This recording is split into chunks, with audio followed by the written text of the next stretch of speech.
Salve, salve galera! Sejam todos bem-vindos ao canal Tricampeão da Libertadores.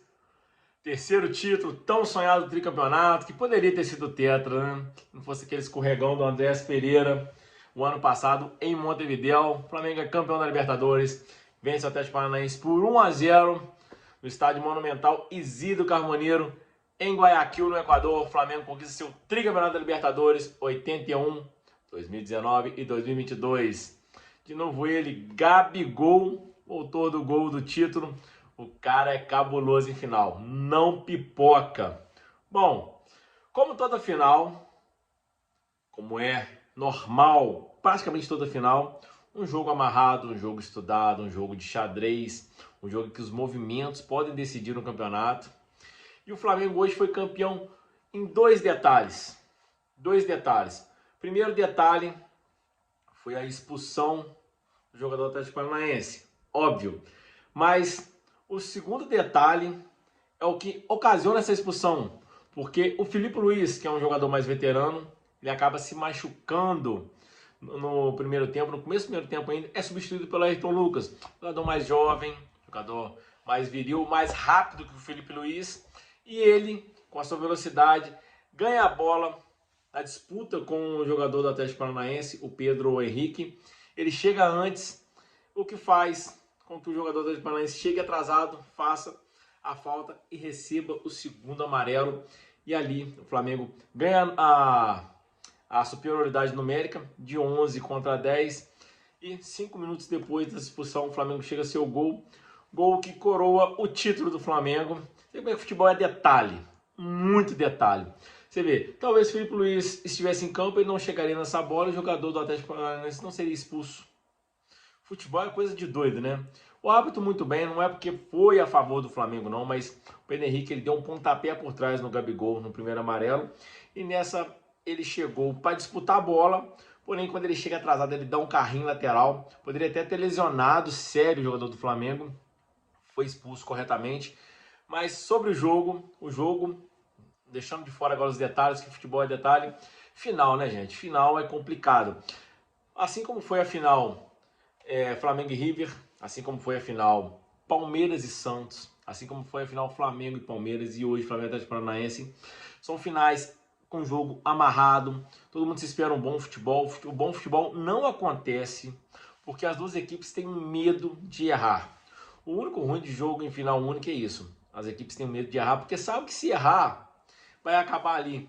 Qual foi essa expulsão e logo seguir levar o gol?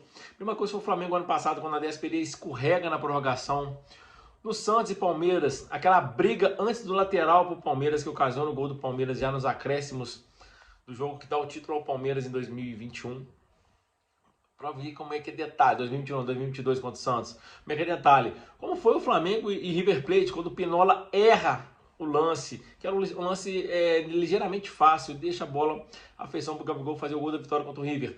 Futebol é detalhe. Óbvio que tem finais que o outro time é muito superior, mas as últimas 4 edições de finais da Libertadores, em que o Flamengo foi bicampeão e o Palmeiras também bi, ambos são tricampeões agora, foram finais amarradas, né? E o Flamengo hoje não fez um bom jogo, principalmente nos primeiros 30 minutos de jogo. O Atlético Paranaense teve 2 grandes chances no começo do jogo, numa falha do Davi Luiz, em que o Santos faz uma defesa até razoavelmente fácil, porque o Vitinho chuta no meio do gol, né? E depois o Alex Santana tem uma bola que sobe para ele e dá um voleio. Eu acho que se tivesse sido mais simples, ele teria acertado o gol e poderia ter feito o gol. Ele foi de voleio e acabou subindo.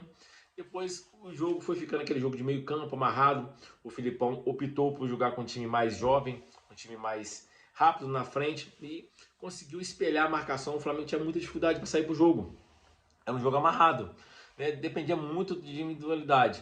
E aconteceu no gol do Flamengo, apesar da superioridade numérica, o Everton Ribeiro faz uma linda jogada pela direita, em que ele acaba desconcertando a defesa, dá no Rodinei, passa e cruza de primeiro. Geralmente o Everton, por ser canhoto, não cruzaria de pé direito, ele cruza de direito, de primeiro. O Gabigol sai por trás da zaga, onde não tinha ninguém marcando ele, porque faltava um jogador na área, justamente porque o Filipão, em vez de ter colocado o zagueiro no jogo ainda depois da expulsão, não, ele esperou, porque faltava pouco minuto para ir para o intervalo, ele esperou improvisou o Fernandinho e não deu tempo do time se recompor.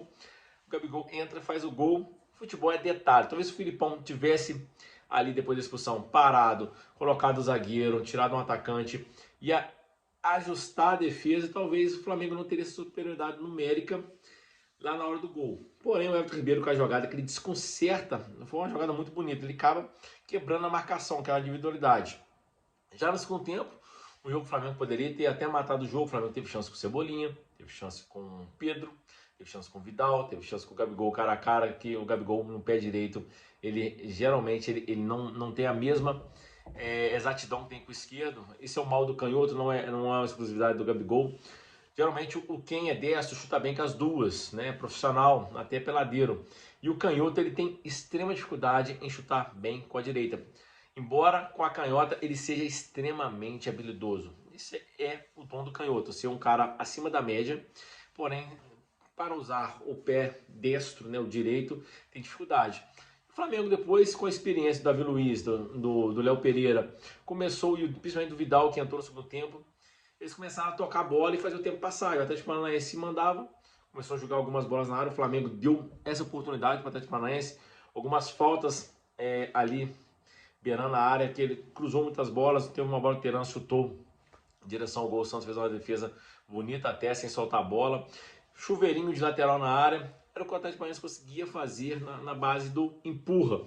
Porém o Flamengo estava muito bem postado em campo, a solidez defensiva hoje foi bem, né? Embora no primeiro lance de perigo do Atlético Paranaense o Davi Luiz tenha falhado, né?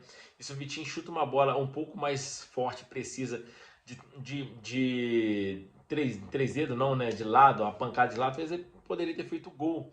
Ou se ele chuta uma bola mais rasteira, ele chutou em cima do Santos, né? Detalhe.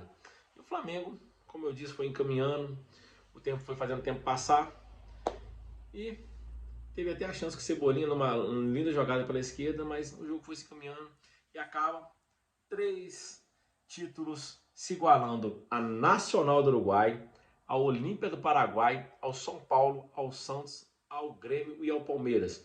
O Flamengo agora é o 7º clube tricampeão da América, estando atrás apenas de Estudiantes e River com 4, Boca com 6, Independente com 7. Lembrando que antigamente, as Libertadores na década de 60, os clubes que eram campeões entravam já na semifinal da competição subsequente, ou seja, Independente, Estudiantes tem muitos títulos, muito por isso.